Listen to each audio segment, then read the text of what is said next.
sebenarnya lagu itu untuk melatih niteni tadi. Apapun itu dawuh atau merasa titisan atau informasi dan lain sebagainya itu yang sifatnya informasi gaib, itu kesadaran kita itu harus benar-benar terjaga.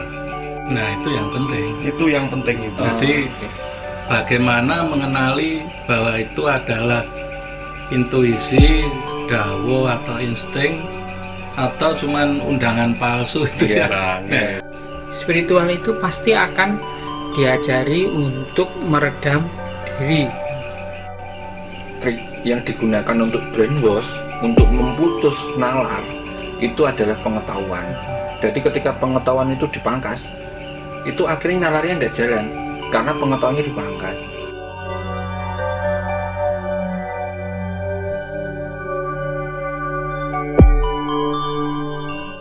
Seberapa sering kita bergulat dengan hal itu ya, karena jam terbang itu sendiri sangat mempengaruhi. Jadi istilahnya itu kadang gini loh, kalau belajar itu kadang itu kesannya di luar itu ini waktunya slow banget sih. Saya punya jam terbang sebanyak itu kadang-kadang kan pikirannya slow banget tuh. padahal pancen selotenan. Nah, kembali ke saya gitu. Saya kan gitu, ajarannya itu kan kerentek ono kerentek melaku ono. Nah, itu sebenarnya lagu itu untuk melatih niteni tadi. Niteni antara itu nanti jadinya bener-bener itu yang bisa dikatakan dawuh atau itu cuma sekedar pikiran. Jadi ada ya beberapa pengalaman guys. Pengalaman itu yang pertama gini, saya itu suatu ketika pengen berangkat kerja. Pas berangkat kerja di tengah jalan tahu-tahu kerentek hati itu kue nyangoning cetok. Itu batin, bukan suara gitu, tapi batin. Saat itu kue nyangon cetok saiki. Akhirnya saya langsung ke sana.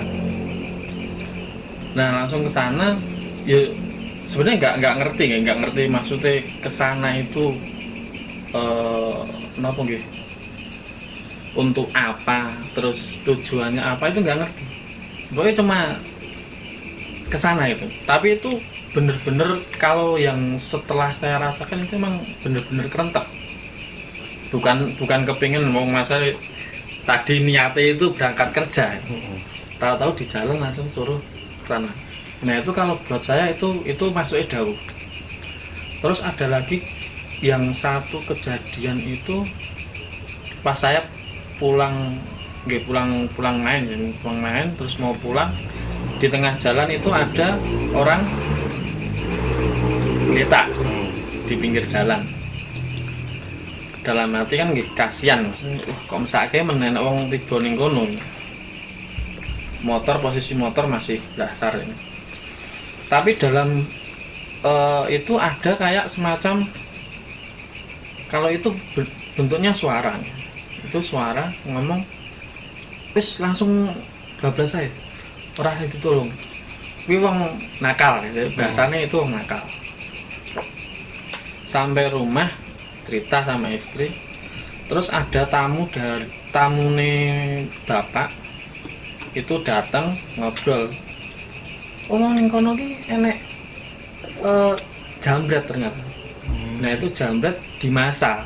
Akhirnya ditoke. Masa sudah malam jam 9 sepi, tempatnya masih sepi. Nah, itu kalau buat saya itu sebenarnya ya mungkin bisa dikatakan nak dawuh. Saat itu saya nggak ngerasa itu dawuh, tapi itu nggih rumangsa tadi apa namanya, berita. Jadi ada perbedaan antara dawuh dan berita itu. Nah, bagi saya seperti itu. Nah, jadi kan itu tadi yang didawuhi genderuwo itu kan, itu yang istilahnya ya menurut saya ya jelas lah, itu lawang dari istilahnya fenomena alam itu juga jelas gitu kan. Terus nah itu kan, itu biasanya kalau yang kasar dalam tanda kutip itu dia lebih spesifik gitu. Kowe neng kene wis pokoknya disuruh ke sini dan suaranya itu jelas itu. Tapi kan kalau kita yang frekuensinya semakin halus, dawuhnya itu dia akan semakin kayak masuk ke dalam diri dan biasanya perintahnya semakin universal. Misal kayak saya, wening. Istilahnya kan saya disuruh laku wening. Nah ini yang susah ini kan. Nah ada lagi yang jenengan Mas Rino tadi kan yang bilang internal. Itu sebenarnya kalau saya itu tek gitu loh. Jadi misal Iya kayak kerentek gitu kan langsung tek iya, gitu, wes itu wes pokoknya susah dilakoni nek mau dijelaskan susah. Pokoknya segari dilakoni ngono wae. Nah, Semacam intuisi. intuisi. Nah, jadi memang ada satu unsur yang penting di dalam kita nomor dawuh, apapun itu dawuh atau merasa titisan atau informasi dan lain sebagainya itu yang sifatnya informasi gaib. Itu kesadaran kita itu harus benar-benar terjaga. Ini yang istilahnya rasa kita ngolahnya itu gimana gitu. Ini yang istilahnya yang mengarahkan ini benar, ini salah, ini harus dilakoni atau enggak. Itu sebenarnya di situ. Nah itu yang penting. Itu yang penting itu. Jadi bagaimana mengenali bahwa itu adalah intuisi, dawuh atau insting atau cuman undangan palsu itu ya. Nah, Ya kalau kayak Mas Tono merasa titisan dari pejabat atau apalah itu nggak jadi masalah ketika dia tidak kalau menyampaikan ke orang. Iya. Walaupun tetap nanti ada masalah secara psikologi ya, secara kejiwaan dia karena merasa titisan mungkin jadi bersikap seolah-olah menghayati itu dia sebagai katakanlah kalau dia titisan raja ya seolah-olah dadi raja terus sak karepe dhewe itu bisa. Nah, itu kan nggak terlalu berpengaruh dan tidak ini ya, tapi kan ada juga yang lebih berbahaya mengaku utusan Tuhan. Nah itu nanti urusannya dengan hukum. Terus lah nek dawe kon menek wit, nah atau dawe kon Lompat dari pagar. ya itu kan jadi berbahaya. Nah itu yang harus mulai dikenali dengan ilmu titen itu tadi. Ini bener nggak? Ini cuma ilusi atau memang? Kalau menurut saya kan itu sebetulnya kan sebuah proses. Itu seperti dalam proses kita semedi ya, meditasi itu kan ada yang namanya fenomena jenenge sebelum itu yang nanti keluar macam-macam.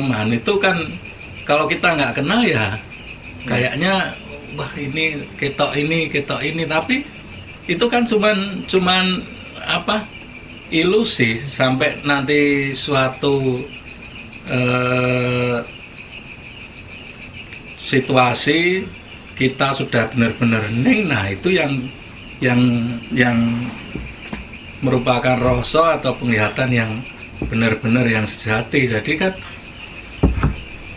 kebanyakan kan kita nggak bisa kenal itu. Nah padahal itu cuma fenomena, dianggap itu dawuh, itu dianggap itu yang benar dan dilakukan. Karena kan di Jawa itu kan di Primbon pun disebutkan bahwa antara alam semesta dengan diri manusia, jadi antara mikrokosmos dan makrokosmos itu kan sifatnya wiseso winisesa wus, saling menguasai. Nah ini timbulnya intuisi, dawuh, bayangan, pesan atau apapun itu kan ada karena proses kuasa menguasai ini. Ketika yang dari luar itu atau alam itu menguasai kita, ya seolah-olah itu benar-benar jauh, padahal ini kan baru proses. Nah, jangan sampai kita nanti malah yang dikendalikan oleh alam semesta ini tidak bisa, karena tetap kendali harus ada di pribadi kita. Itu ada proses. Jadi kalau dulu saya pernah menulis di Kaskus itu tentang proses gila itu, jadi kan dari sensasi-sensasi itu yang akhirnya membawa orang, yaitu tadi tahu-tahu saya disuruh ke Gunung Merapi melaku, nah, itu padahal itu cuma sensasi. Atau sama juga sih dengan persoalan kehidupan sehari-hari, mungkin apa yang kita alami, masalah-masalah kita itu kan sebetulnya berupa sensasi yang kita sendiri tetap harus fokus untuk ke arah ke tujuan. Jadi fokus kemana tujuan kita, jangan sampai kita terseret ke sensasi-sensasi itu. Kalau menurut saya seperti itu. Ini saya teringat sebuah kejadian zaman dulu, masih istilahnya masih muda lah. Sekarang udah tua. Walaupun saya menolak tua, itu masih jauh lah. Masih zaman saya suka pergi kemana itu. Jadi dulu itu kalau nggak salah itu sepulang dari Nganjuk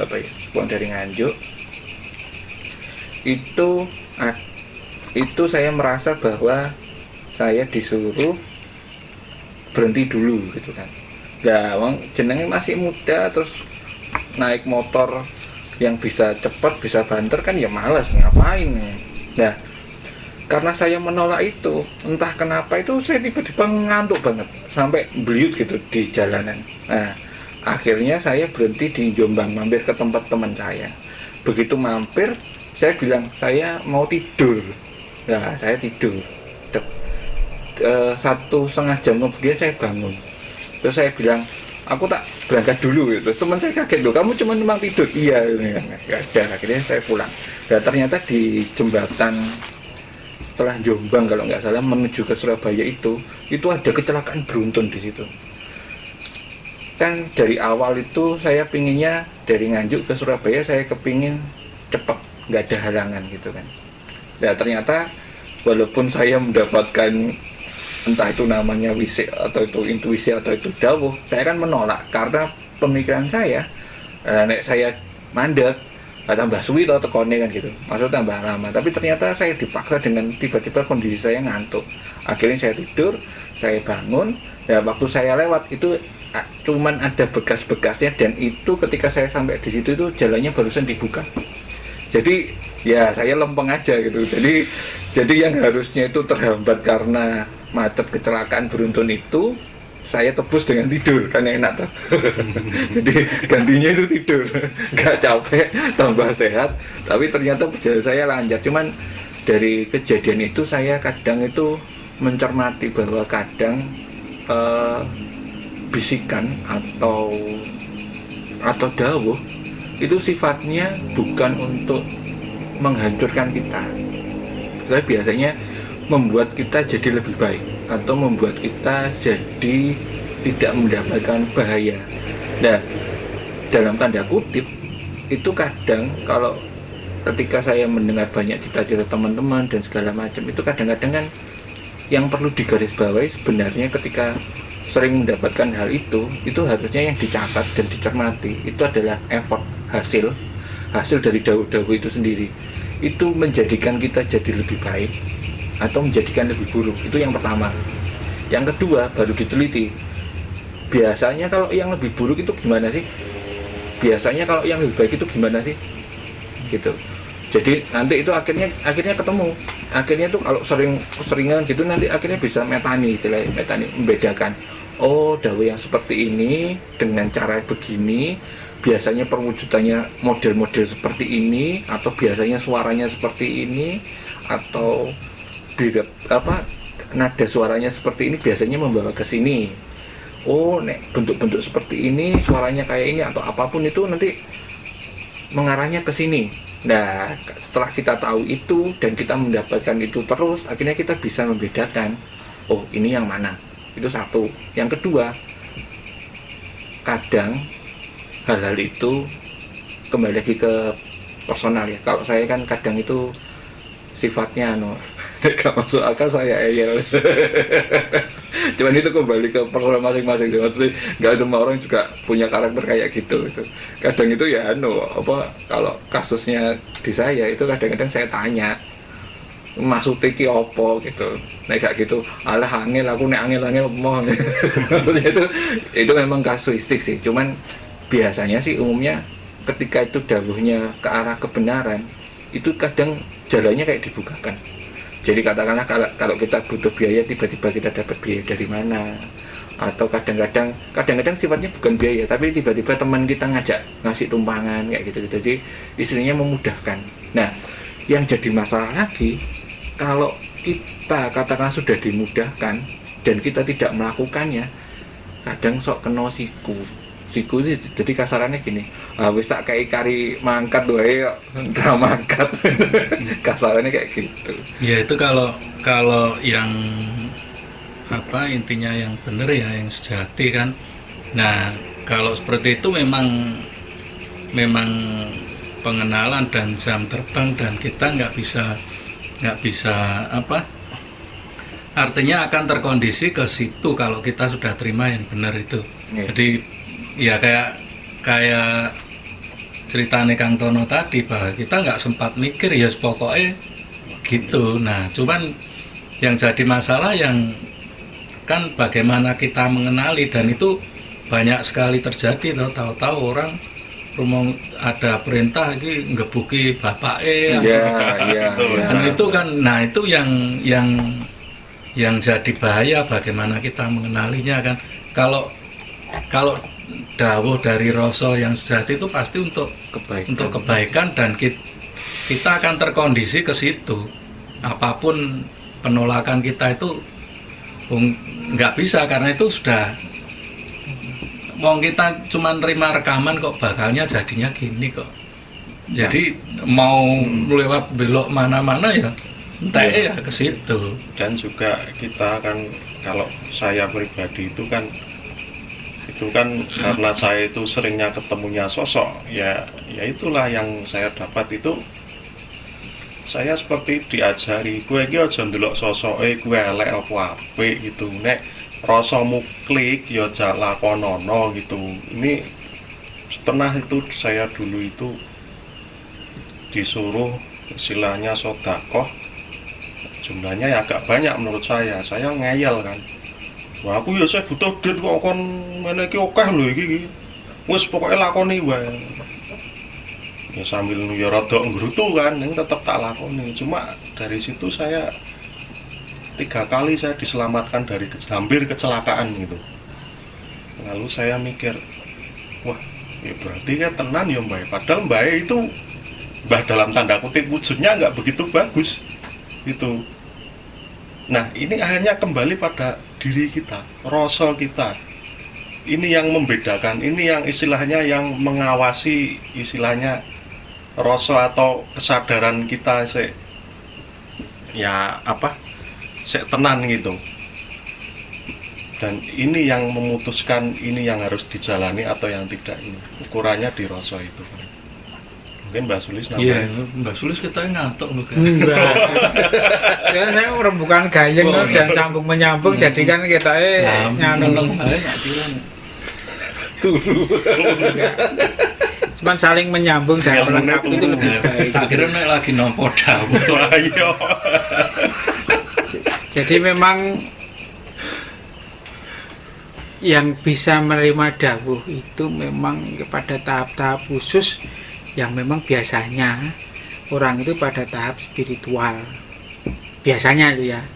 Mungkin yang supranatural mungkin ada, tapi saya juga nggak, tapi yang biasanya itu tahap spiritual itu yang nanti banyak menerima dawuh-dawuh yang memang yang benar yang dikatakan itu.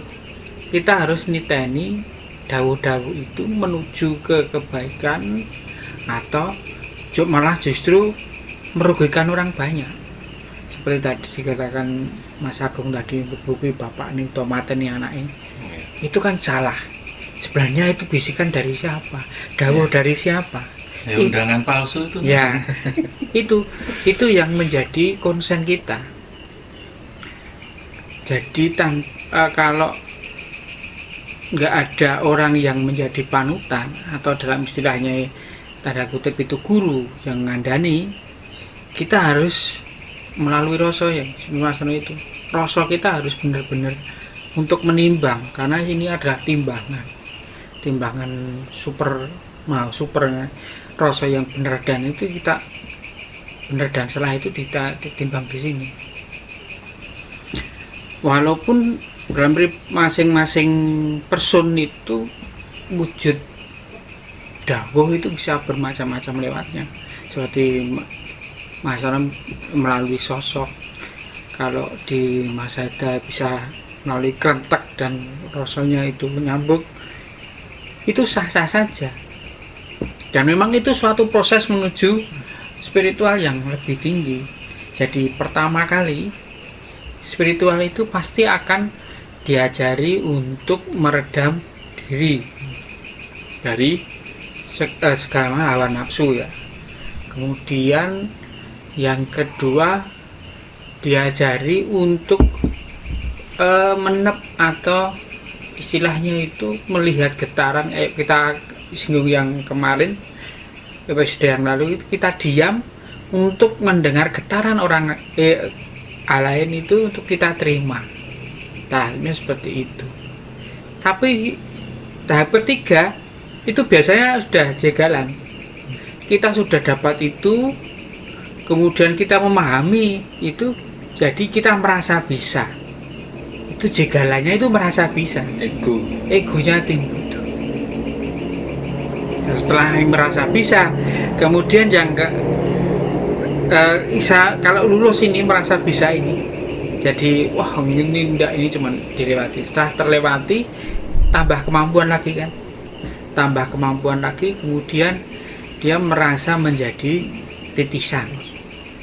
Jadi merasanya titisan, tapi ya untungnya apa? Wah kayak selirku, wah modus ini. Rano sing ngaku titisan Bromo Corah ya. Aku titisan Rojo Arya Kamandanu. Selirku kae. Titisan ki loro lho. Buat tinggo dincer terus nggo titis-titisan gitu. Setelah titisan itu lolos, udah ini nggak benar. Setelah kemudian ada yang tahap berikutnya itu merasa jadi utusan atau menjadi nabi, katakanlah begitu ya, katakanlah. Itu juga suatu jegalan sendiri. Kalau merasa itu menjadi nabi, itu ya ora bener. Gitu. Nah, ini merasa seperti ini yang perlu dicermati. Kalau kita yang menyadari, kita juga tidak bisa menyalahkan ya, soalnya ini suatu proses. Iya. Dia juga melaksanakan spiritual yang sudah berjalan panjang. Dan dia tidak merasa salah. Iya. Dia juga merasa salah karena itu proses. Tahapan-tahapan. Setelah ini tahapannya merasa menjadi utusan, kemudian baru sadar setelahnya bahwa kita tidak memiliki apa-apa, sadar bahwa kita itu cuma kecil.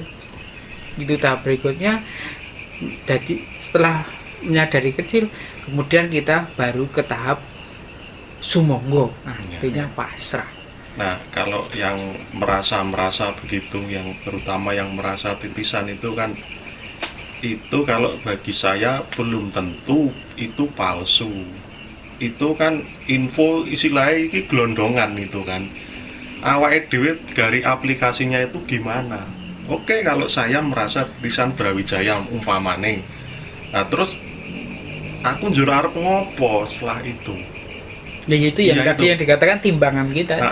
Nah, bisa saya merasa titisan Brawijaya umpamane, cuma untuk saya pribadi.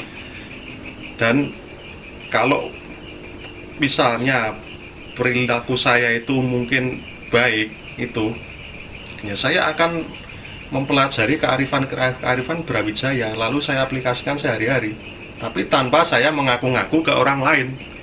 walaupun saya sendiri masih merasa titisan Brawijaya itu juga salah satu aplikasi. Betul, itu bagaimana menyikapi. Bagaimana menyikapinya itu juga penting. Nggak apa-apa merasa titisan itu, nggak apa-apa merasa utusan, cuma gimana kita menyikapinya, Kesehariannya itu kesehariannya gimana? iya gitu kan. Ya, itu kan jadi masalah kalau kita terus akhirnya terobsesi. Obsesi, terus modus, Ya. gula selir. merasa, Gimana ini mana? merasa apa titisan rojo terus bersikapnya seperti rojo terus itu kan susah. Ora merasa utusan wis diglondongi kok. Nah,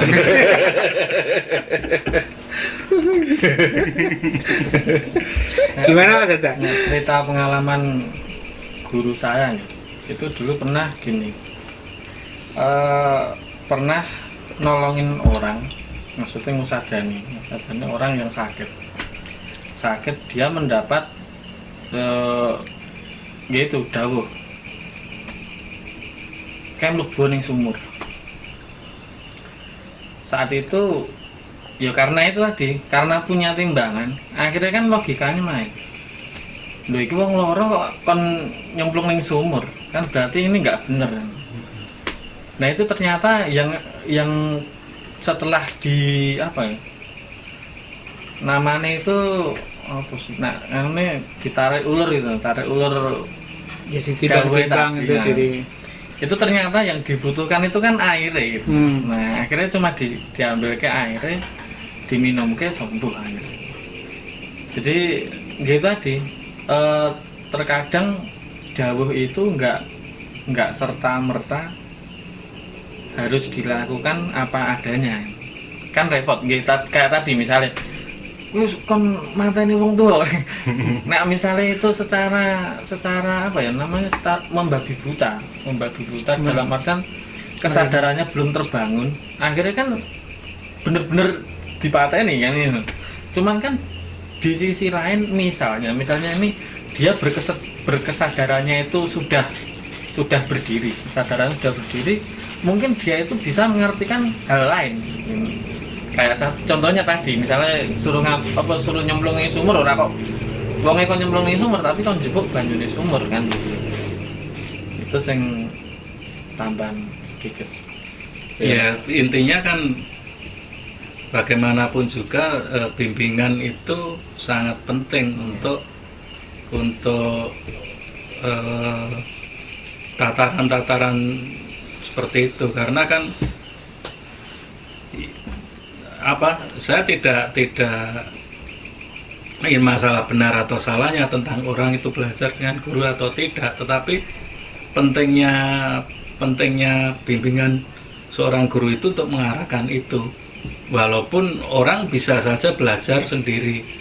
Nah tentunya dia harus punya kemampuan atau punya kapasitas yang lebih luar biasa daripada yang dibimbing dengan guru, karena kan kalau belajar sendiri kita harus niteni, harus Gejalanya banyak. ya Kalau yang belajar sendiri dalam arti dia tidak ada guru fisik itu minimal dia harus punya konco ngopi. ya Itu Jadi- untuk mengimbangi itu. Iya, Untuk jadi sharing. gini, sebenarnya nalar itu terbentuk karena dua hal, hati nurani dan pengetahuan. Hati nurani dan pengetahuan itu jadinya nalar. Jadi timbangannya benar dan salah itu hati nurani, pengetahuan itu adalah untuk modulasinya. Jadi ketika hati nurani dan pengetahuannya banyak, nalarnya jalan. Makanya salah satu trik yang digunakan untuk brainwash, untuk memutus nalar, itu adalah pengetahuan. Jadi ketika pengetahuan itu dipangkas, itu akhirnya nalarnya tidak jalan karena pengetahuannya dipangkas. Nah, pengetahuan dipangkas itu, bagaimana cara pengetahuan dipangkas itu sebenarnya masuk ke metodologi brainwash ya sebenarnya. Cuman kebanyakan zaman sekarang itu banyak yang pakai metodologi brainwash. Jadi metodologi brainwash itu gini, biasanya alurnya itu adalah pokoknya yang tak bicarakan itu benar tanpa bisa melihat membanding yang lain. Nah, itu akhirnya jadinya pemutus pengetahuan. Kenapa? Karena nalar itu sendiri terbentuk karena pengetahuan dan hati nurani.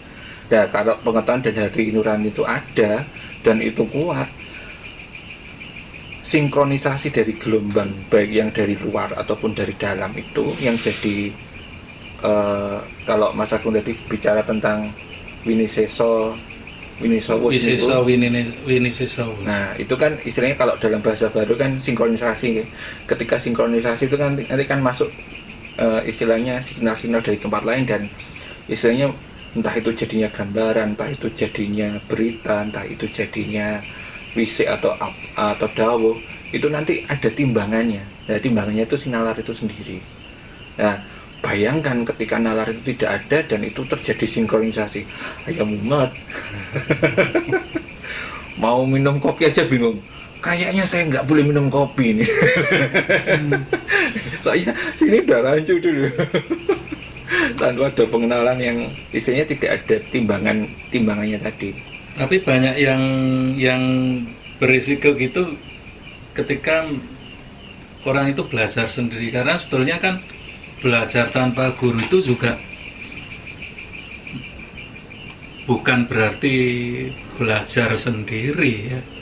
Kalau sekarang kan lebih ngeri lagi kan, orang belajar dari internet dan sebagainya dan tahu-tahu kena risikonya. Ya seperti Kang Toto tadi, sebetulnya belajar sendiri itu belajar tanpa guru itu ya gurunya sebetulnya banyak. Konsol ngopi itu tadi harus ada, itu kan belajar, kita belajar dari pengalaman orang lain, dari metode itu, dan ada sharing ya, syukur-syukur jadi konten seperti ini ya kan gitu. Maksudnya ya memang harus ada energi atau ada kemampuan yang lebih daripada orang yang belajarnya itu dibimbing. Masing-masing punya plus minus sendiri sih menurut saya. Ya, jadi ketika kita bicara plus minus itu sebenarnya emang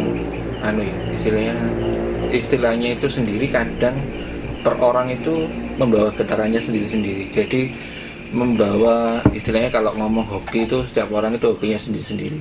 Ada orang itu yang berhoki ditemukan pada orang yang dia ingin pelajari. Jadi ada itu hoki yang aku ingin belajar bikin sendok gitu. Tiba-tiba dia jalan-jalan ketemu orang membuat sendok, dia belajar. Terus dia kepingin bikin piring, tiba-tiba jalan-jalan ketemu orang yang bisa bikin piring, terus dia belajar. Ada yang jadi sifatnya itu hoki. Ada lagi itu yang hoki ternyata yang ngajari orang tuanya sendiri. Jadi tingkat kelasnya kan lebih tinggi. Ada lagi yang morotuwo dan macam-macam lah. Maksudnya itu kembali lagi ke tingkat rezeki dan hobi. Ada lagi yang memang dia sendiri cuman perlu mengasah. Maksudnya itu kembali ke tingkat hobi. Maksudnya ya itu kan masuk dalam kerezekian.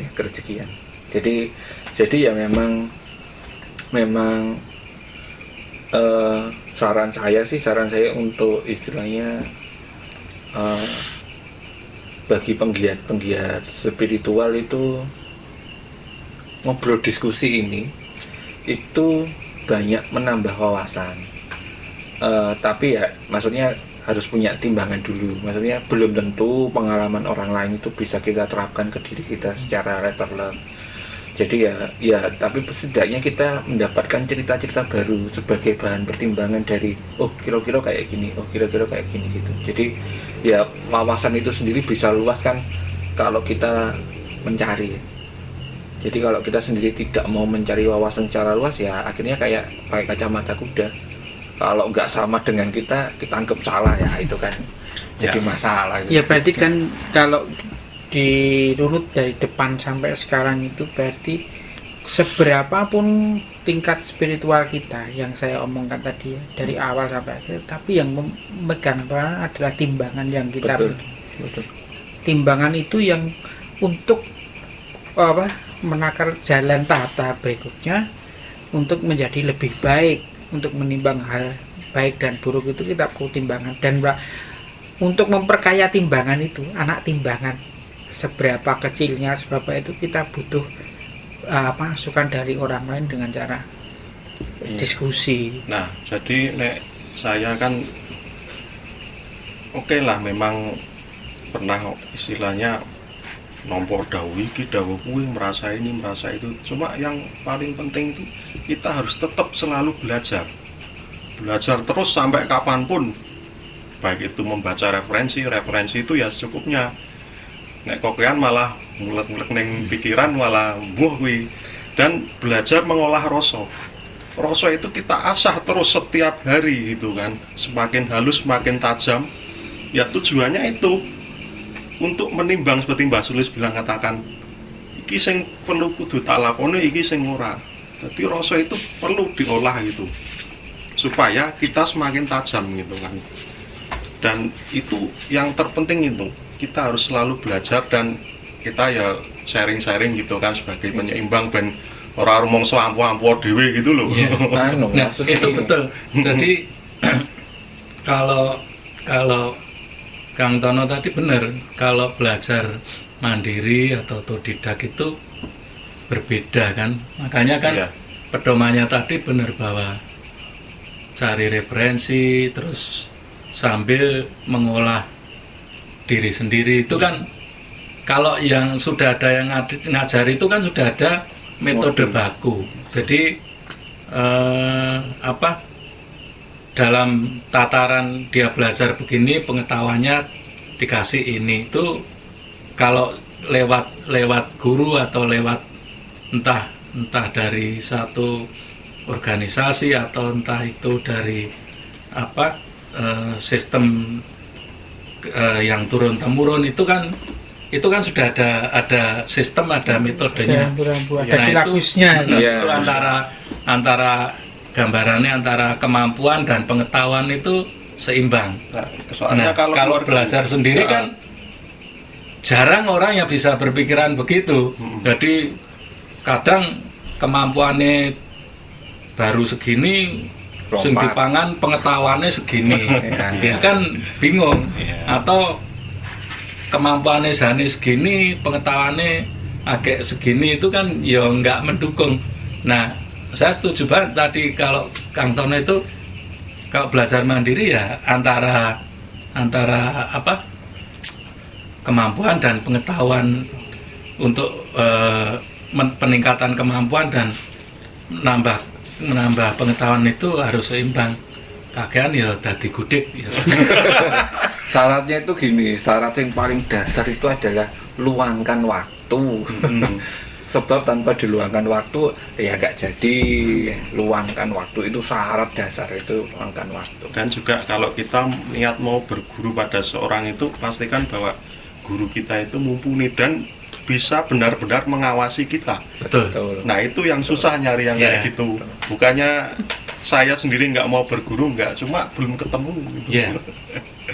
Ya karena syarat-syarat guru itu kan Banyak. ya banyak. Banyak, Jadi itu. salah satunya itu ya benar-benar menguasai dan mengerti terap-terapan dalam belajar dan bagaimana mengajarkannya ya. Karena yang mengajarkan teori itu banyak sekali. Cuma apakah dia benar-benar mumpuni dan bisa mengawasi nggak murid-muridnya? Ya. Nah itu. Kadang kan soalnya banyak yang jadi guru karena modus ekonomi. Wah, bisa itu. Ya gimana? Nah, ini kelihatannya itu kita sudah melampaui hal-hal yang seharusnya melewati tahap dasaran ya. Nah, kita harus sudah membicarakan tentang timbangan, tentang nalar, tentang dawuh. Kita juga seyogianya itu membahas tentang laku manembah sebagai bahan asahan seperti apa. Kelihatannya itu info menarik untuk bisa disimak episode berikutnya. Manembah iki apa? Enggak, maksud saya laku-laku untuk mendapatkan Oh iya. itu, mempertebal timbangan itu, bukan manembah secara ya. Mungkin bisa kalau dikehendaki bisa dirembuk atau sharing cara-cara atau bagaimana. Atau untuk nganu ngolah rasa gimana Mas Agung dan lain Oh, sebagainya. Ya monggo. Baik, karena wajah-wajah kita sudah mulai berminyak, sudah larut ini dan sudah 5 wak, kita akhiri dulu pembahasan kita tentang apa tadi, dawuh atau insting. Sampai berjumpa di episode selanjutnya.